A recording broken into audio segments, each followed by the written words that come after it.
한국어 단어 조성 원리를 통한 한글 문해력 강좌 한자 공부의 왕도 159번째 시간인데요. 오늘도 우리는 7획에 해당하는 부수 하나를 체크하고 넘어가겠습니다.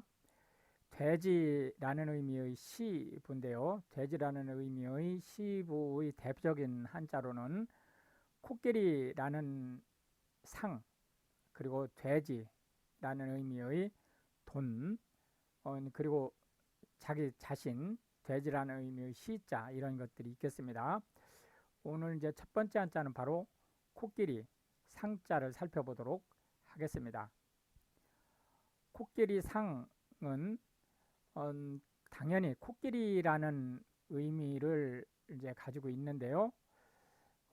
사실상 현대 한국어에서는 이 상자가 코끼리라는 의미보다는 이미지라는 뜻으로 더 많이 쓰이고 있습니다. 그렇기 때문에 어떤 상이라고 하면 어떤 거에 대한 이미지라는 뜻으로 주로 쓰이고 있다 해서 코끼리라는 말로는 뭐 상하라든지 이런 아주 몇 가지 아주 제한된 범위 내에서 쓰고, 그 나머지는 모두 이미지라는 의미로 쓰고 있다. 하나, 둘, 셋, 넷, 다섯, 여섯, 일곱, 여덟, 아홉, 열, 열하나, 열둘에서 총 12획에 해당하는 한자가 되겠습니다. 상하 그러면 이제 실제 이제 코끼리라는 의미로 쓰고 있는 거죠. 현대 한국어에서 코끼리라는 의미로 상자를 쓰는 것은 이게 이제 대표적인 케이스입니다. 코끼리 어금니를 뜻하는 거죠. 상징이라고 하는 것은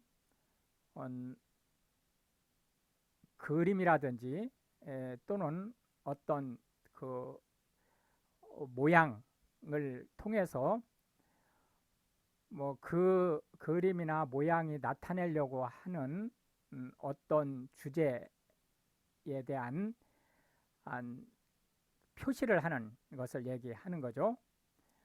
인상이라고 하는 것은 사람의 얼굴에서 느껴지는 것, 느낌을 얘기하는 거죠. 현상이라고 하는 것은 어떤 일이 겉으로 드러난 상태를 얘기하는 거고, 표상이라고 하는 것은 어떤 일에 대한 상태를 겉으로 드러나 보이는 것을 얘기합니다. 현상과 표상은 겉으로 드러난다는 점에서 같은 건데요. 뉘앙스에서 약간의 차이가 있죠. 표상이라고 하는 것은 이 표상의 대상이 되는 것을 지명하는 의미를 가지고 있습니다. 그러나 현상이라고 하는 것은 이 현상의 대상이 되는 것의 현재 상태를 나타내는 의미를 내포하고 있다, 이렇게 보시면 되겠습니다. 대상이라고 하는 것은 객체를 얘기하는 거죠. 상대방을 얘기합니다. 꼭 사람일 필요 없어요. 대상은 사람일 수도 있고 동물일 수도 있고 물건일 수도 있습니다. 자연물일 수도 있죠. 추상적이라고 하는 것은 구체적으로 눈에 보이거나 손으로 만지거나 또는 말로 정확하게 표현할 수 있는 상태가 아닌 보다 관념적인 것을 얘기합니다.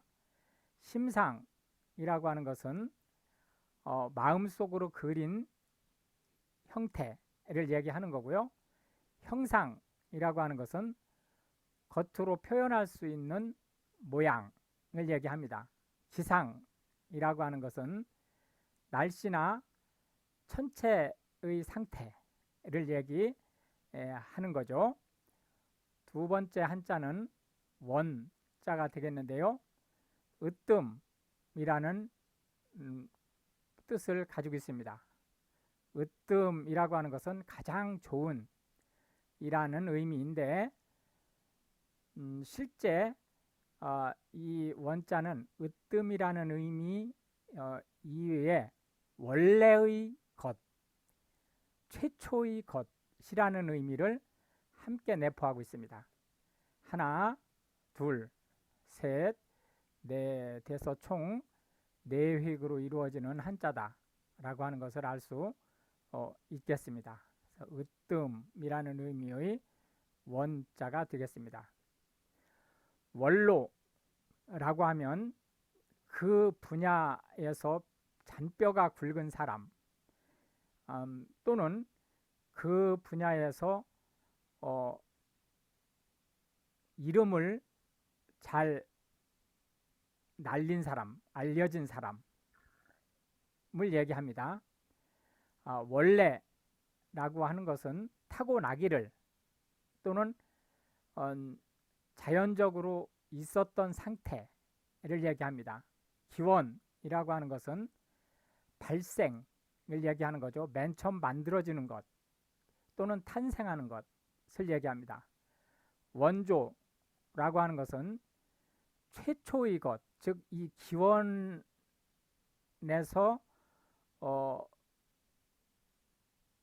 만들어진 최초의 것 또는 이 기원을 이룩한 사람을 얘기하는 거죠. 기원전이라고 하는 것은 예수 그리스도가 태어나시기 전을 얘기하는 거고, 기원 후는 예수 그리스도가 탄생하신 이후를 얘기합니다. 그래서 기원 후라는 말은 곧 서기라는 말과 같은 말로 쓰인다. 환원하다 라고 하는 것은 바뀌기 전 상태로 되돌리다 라는 뜻이고요. 차원이라고 하는 것은 어떤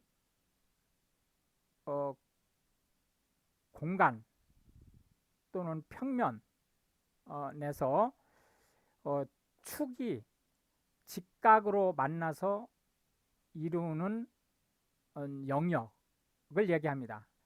예를 들어서 두 개의 축이 만나서 직각을 이룰 때 이거는 평면이라고 얘기를 하고요. 세 개의 축이 만나서 직각을 이룰 때, 여기서 직각을 이룬다는 것은 각각의 축이 다 직각을 이루는 거예요. 예를 들어서 가로와 세로만 직각을 만드는 게 아니고, 가로와 세로도 직각이 되지만 세로와 높이도 직각이 되고 높이와 가로도 직각이 되는 거죠. 모든 축이 각각 직각으로 만나는 것을 차원이라고 합니다. 그래서 인간이 살고 있는 차원은 0차원, 점, 1차원, 점이 쭉 이어져서 선, 2차원, 평면, 3차원, 공간까지만 생각할 수 있습니다. 우리가 4차원 하면 여기다 시간이라는 차원을 그려 넣는데요. 예를 들어서 시간이라는 것을 어떤 직선으로 이렇게 그릴 때 이 직선이 이 나머지 3개 가로, 세로, 높이와 모두 직각으로 만나는 선을 사람은 만들어내지 못해요. 그러니까 4차원 이상의 차원은 인간은 상정하지 못한다. 이렇게 보시면 되겠습니다. 그런데 이러한 차원이 발달해서 어떤 의미를 갖게 되냐면 어떤 일을 처리하는 수준의 차이를 의미합니다. 그래서 차원이 다른 문제야 라는 얘기는 처리 방법의 수준이 다른 문제다 라는 말로 통한다. 원수라고 하는 것은 국가의 통치권자라는 의미를 가지고 있는데요. 원래 원수라고 하는 것은 군사용어죠.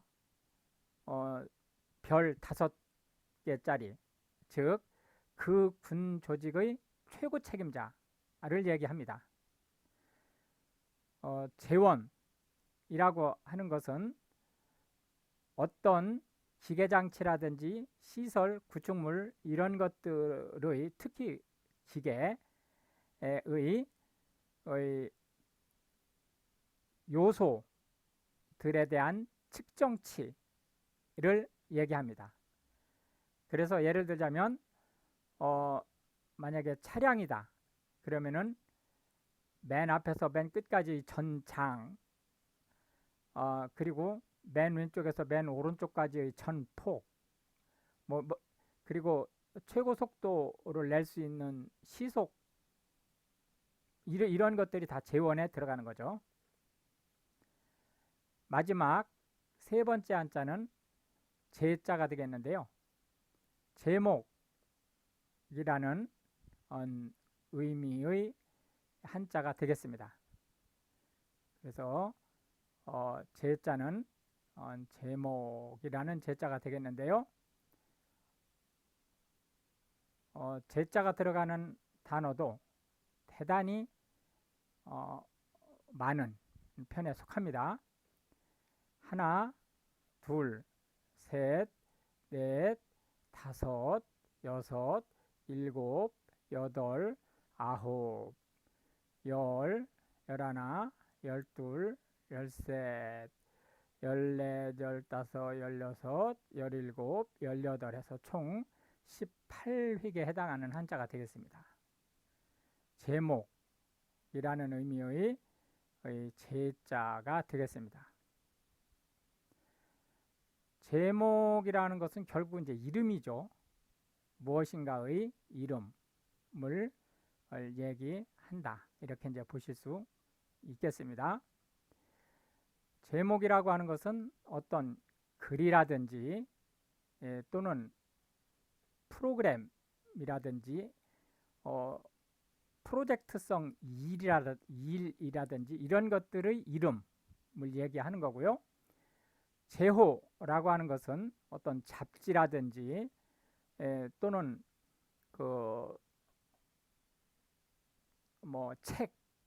책이라든지 또는 어떤 방송 프로그램이라든지 이런 것들에 붙이는 이름을 얘기합니다.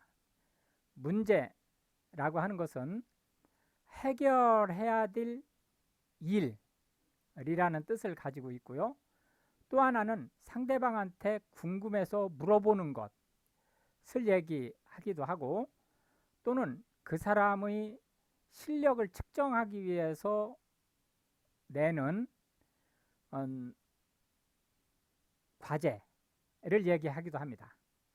숙제라고 하는 것은 원래 숙제라는 의미는 학교에서 학생들한테 집에 가서 학습을 계속하게 하기 위해서 내주는 문제를 얘기하는데, 실제 이제 숙제가 그런 의미에서 확장돼서 해결해야 될 문제를 숙제라는 말로 함께 표현하고 있습니다. 과제라고 하는 것은 그 사람한테 부여된 업무라는 뜻인데, 이것이 숙제, 즉 홈워크라는 숙제라는 의미도 갖고, 또한 해결해야 될 문제라는 의미도 함께 가지고 있습니다. 주제라고 하는 것은 어떤 일 또는 글 이런 것들의 주된 내용, 제목이 주제가 되겠고요. 화제라고 하는 것은 이야깃거리를 말합니다. 명제라고 하는 것은 진리와 명제가 사실상은 같은 말입니다. 그런데 수학적인 측면에서 어떤 환경에서도 항상 정답이 나오는 그러한 논리를 명제라고 합니다.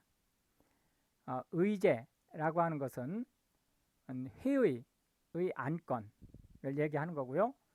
논제라고 하는 것은 어떤 연구의 주제 또는 이야기의 주제를 얘기합니다.